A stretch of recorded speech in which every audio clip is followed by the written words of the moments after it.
Hey guys, welcome to Tutorial Guru. Today we'll be learning how to see a block list on Steam. And now let's dive right in.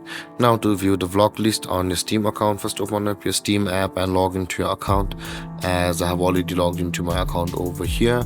Now in order to view your blocked list on Steam, you can see guys over here where my mouse is hovering. When we hover over our username over here, this kind of menu appears, and on this menu on the third option here it says the friends. Click on friends, which is the third option, and when you land on this interface you can see the fourth option where I'm hovering, where it says the blocked. If you click on that button, all of your blocked accounts on Steam will be available over here.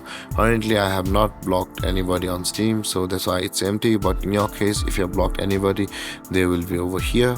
And guys, this is how to see the block list on Steam. And if you have any confusions or questions regarding the topic, feel free to comment in the comment section below, and don't forget to like, subscribe and hit that bell icon for more videos.